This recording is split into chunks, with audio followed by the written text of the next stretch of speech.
Alright then, you guys, this week in gaming has been arguably one of the biggest weeks in 2023. Things like Super Mario Bros. Wonder getting a full-on 15-minute direct with a lot of details coming out about the game, PlayStation going under fire because of some of their business decisions regarding PlayStation Plus, and Xbox finally dropping their Big Daddy game, Starfield. It came out on early access today, but reviews have been out since yesterday, and let's just talk about whether or not it delivered, whether or not it needs some improvement, etc. All that and more in this video. Do me a favor and like this video. If you guys like this video, please consider subscribing, as that does help us out tons. And without wasting any more of your time, let's get into the first topic. What is arguably the most hype I've been for a 2D Mario game in a very long time, Super Mario Bros. Wonder looks to deliver a fantastic 2D platformer that looks to shake up the Mario formula just enough to make it feel different and fresh, but not too much where it takes away from what Mario 2D platforming has been pretty much since the beginning of Nintendo's gaming history. Now I'm gonna go off on a little bit of a tangent of the direct. If you guys are not interested in Super Mario Bros. Wonder, there are timestamps down below, so you guys can just skip ahead. But this direct did everything to get me hyped for the game, and I was already hyped for the game. The things that were introduced in this trailer, things like introducing you the full cast of playable characters, introducing you to the worlds, the landscapes, some of the platforming, and the Wonder Seeds. The Wonder Seeds that do all kinds of different things, from changing the camera angle of the game, from changing enemy variety, from changing player movements. Things that I think haven't really been introduced into a 2D Mario game pretty much since the beginning of Mario. This is kind of like the level of 3D Mario inventiveness into the 2D platformer side, and it is fantastic to see. It looks like the devs just kind of went off and said, hey, what can we throw at this game and hold it together in a 2D platformer? And they all just threw their best ideas and saw what's worked. There's been a lot of conversation about the online capabilities of Super Mario Bros. Wonder, or lack thereof. A lot of people were saying how this is, terrible for them because they want to play this game online with their buddies, with their friends. I get it. So in the direct, Nintendo did announce that Super Mario Bros. Wonder does have an online functionality, but a lot of people were questioning whether it's the online that they actually wanted. The online that a lot of people imagined they wanted in Super Mario Bros. Wonder was essentially what you get from local co-op, where it's 4 people all on the same screen causing chaos, causing havoc. That's what people wanted. What we're actually getting is more like a Dark Souls style of cooperative play, where you just see like Shadow Marios, Ghost Marios running in the background. You can kind of see their playthroughs. They can leave little markers to help assist you. But again, they can't really interfere with your game in the same way that they would in the local co-op, where they can take your items, they can take the screen, all kinds of crazy stuff that I think a lot of people are used to in the new Super Mario Bros. Games. But for me, this is fantastic, because for me, the new Super Mario Bros. Games, it's always annoying playing co-op at a certain degree, just because I want to be able to play the game at my speed, and I don't want to have to platform and try to speed run it with someone who's faster than me, or having to slow it down for someone who's not as great as me. So again, for me, this is a good bridge and a good stopgap for what I would want a co-op online Mario experience to be. So for me, I have no issues with it, but I understand that some people might have an issue with it. But overall, at least they gave you an online functionality, which is what a lot of people were asking for to begin with. The only issue that I think I have with the game is that Mario games always have those specific world levels, whether it be the desert, the snow, the fire, etc. And a lot of what I see is kind of the same biomes that we're used to seeing. I want to see them get a little bit crazier, a little bit kookier with it, introduce a space level, or a prehistoric level, something a little bit more zany, a little bit more I think that we haven't seen, because we all seen the lava levels, we all seen desert levels, the regular Mario style levels in the sky, etc. I just kind of, again, I want to see something a little bit more over the top for a game as over the top as Super Mario Bros. Wonder is. Again, just from the biomes, that's my only one small gripe. Overall, Super Mario Bros. Wonder looks like a phenomenal entry into the 2D Mario franchise. Alright then, so moving on to some PlayStation more like centric news. PlayStation State of Play has been circulating in like conversation pretty much since the last showcase. A lot of people were saying that because that showcase wasn't as strong as a lot of people wanted, that Sony might opt to do like a State of Play later on, or even like another showcase this year. And Jeff Grubb has been like the main person pushing this narrative that there's definitely a State of Play coming sometime this year, aside from like the showcase that we got back in like beginning of the year or whatever. Now, he did reiterate and double down on this with PlayStation being in the news. He pretty much took to Twitter to say that because of a lot of this negative press, PlayStation is setting up for like a State of Play sometime soon, probably September. But we do have Tokyo Game Show in September, so I don't know if September makes sense. But then again, Sony did say they're not really having a presence at Tokyo Game Show, so they could just do their own standalone event. So yeah, I don't think this is too far out of the question. I do think Sony needs to start stepping up their conversation around their first party titles, because after Spider-Man 2, everyone has no idea what to expect from Sony, and they need to double down. They need to gain the consumers' trust again that we are going to be getting some of these bigger titles that we want and come to expect from PlayStation. Now, Sony has come under fire more than like previous years, I think, this year, with things like their live service initiatives, things like the PlayStation Portal, and now most recently the price increase to like the PlayStation Plus Now subscription tiers. So all tiers in the subscription are going to be going up in price roughly 30% beginning in like November.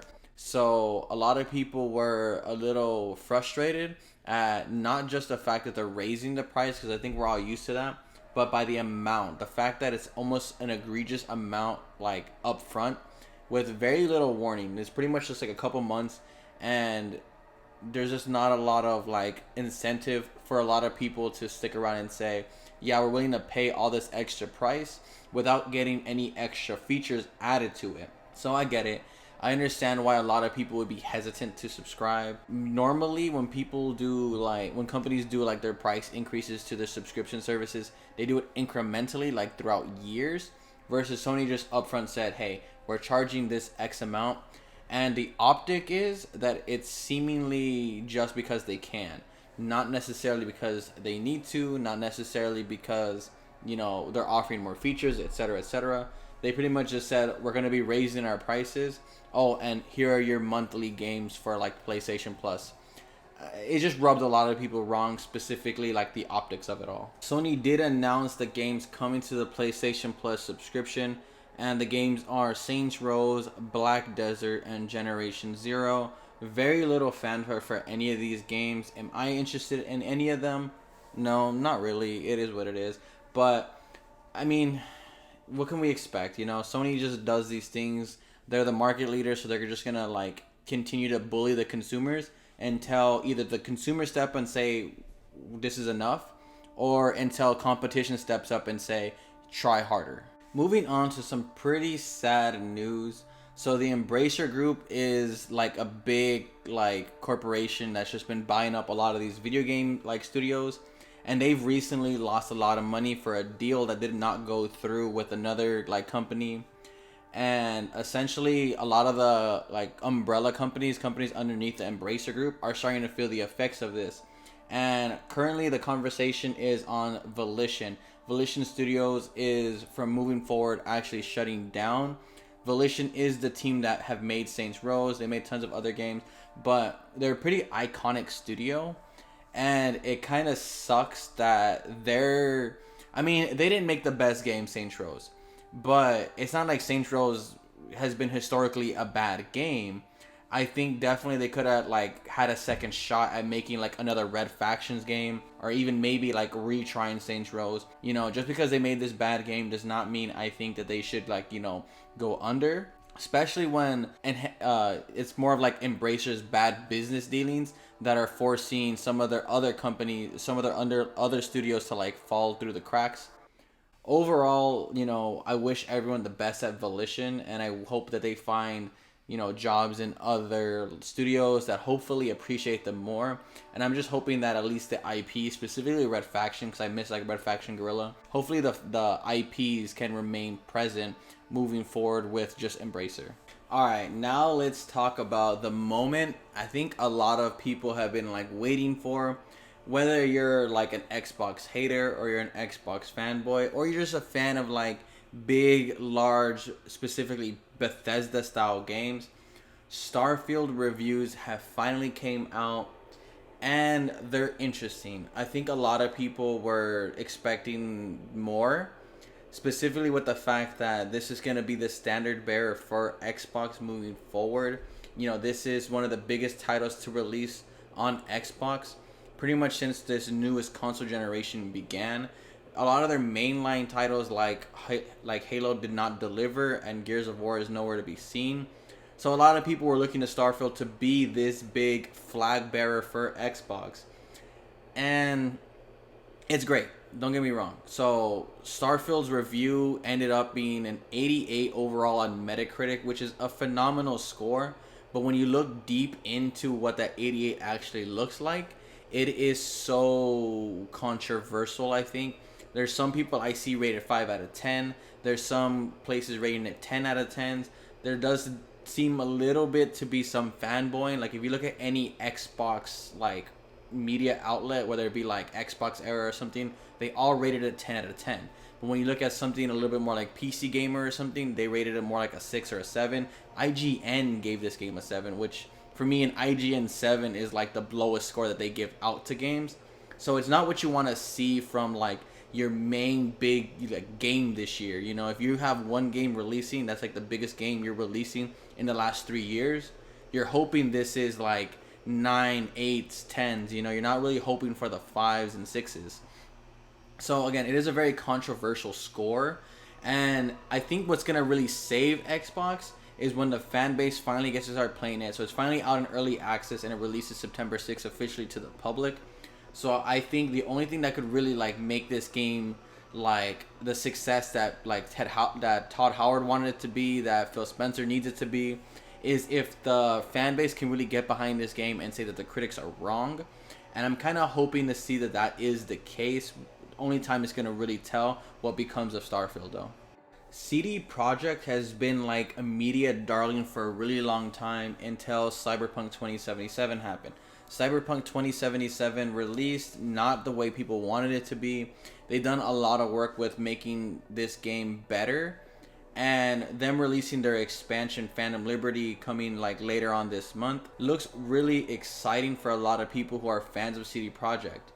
For a lot of other fans who love CD Projekt for things like The Witcher are even more excited for Phantom Liberty coming out, because the second Phantom Liberty is out. A lot of that development team is going over to start mass producing essentially The Witcher 4. This gets a lot of people excited because Witcher 3 was a groundbreaking RPG for a lot of people. The Netflix show has been amazing again for a lot of people who watch The Witcher. And overall, like, I'm really excited to see CD Projekt release another like groundbreaking game like Witcher 3, and hopefully with Witcher 4 they're gonna create something like amazing that is gonna make us really love CD Projekt again. I know again a lot of people have forgiven him about Cyberpunk 2077, but it's still always that like red stain on their resume that this is a game that launched the way it launched. So if Witcher 4 can launch and it like be amazing, that could help them win back some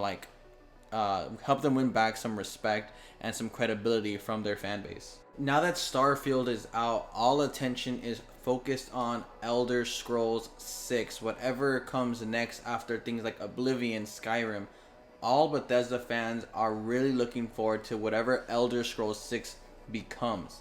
Well, an update has released saying that Elder Scrolls 6 is in early development, which is kind of crazy when you see that Elder Scrolls 6 was announced back in 2019, 4 years ago, and it's barely starting early development. Again, it makes sense because they just dropped a huge game like Starfield, but it is really like put into perspective that we probably won't be getting Elder Scrolls 6 for like 5 more years. So, damn, whoa, that just hit me. 2028, the end of this console generation, I guarantee is when we probably get Elder Scrolls 6. just because Bethesda games are so grand in scope, they're so immersive, they're so big, and they just released Starfield, so the community is going to be well fed for a pretty long time. Overall, whatever Elder Scrolls 6 ends up being, I can't wait to see it. Sea of Stars, an indie game that I've been looking forward to for a very long time, finally released to raving reviews. It got a Metacritic score of 91. This is what we like to see. Indie games doing amazing. Sabotage Studios, the developer behind Messenger, prove that they are a rock solid team when it comes to delivering whatever game that they really want to put their mind to and passion. Things like Messenger being like a 2D action platformer and Sea of Stars being like a more 16-bit inspired RPG definitely cements them as one of the top tier, indie development studios right now. I've been playing it on like the PlayStation Plus subscription. Freaking love this game. It's phenomenal. It's also available on PC, Switch, and Xbox Game Pass. If you guys are interested, definitely check out Sea of Stars if you have the time, or if you don't have the time, make the time, because this game is amazing. Armored Core 6 released late last week, and it has been like one of the talks of the town for pretty much a good portion of this week. It did things like topping Steam charts, dethroning things like Baldur's Gate 3, which the heads at Bandai Namco said is thanks to Elden Ring. I do think Elden Ring has a part to play in the success of Armored Core 6, but it's been a long, hard battle for From Software, from things like Demon Souls, the Dark Souls, Sekiro, Bloodborne, Elden Ring, and then now Armored Core 6. From Software, I think, has just cemented themselves as a pillar in gaming currently. So yes, Elden Ring is a huge part of why From Software's games are getting a lot of love, but this isn't the first. Things like Sekiro won Game of the Year. All the Souls games are really talked about and revered with such high esteem. So yes, it is very much a group effort from everybody at From Software and all the publishers who choose to work with them, whether it be PlayStation, Bandai, Activision. But yeah, overall, this is great to see that Armored Core 6 come back for one of their iconic IPs way back then is having such amazing success in 2023. I've been playing it and I absolutely love Armored Core 6. Anyways, you guys, these are my final topics for today. I'm just going to leave it at that. Let me know down below if anything here was interesting to you, and I'll see you guys on the next video.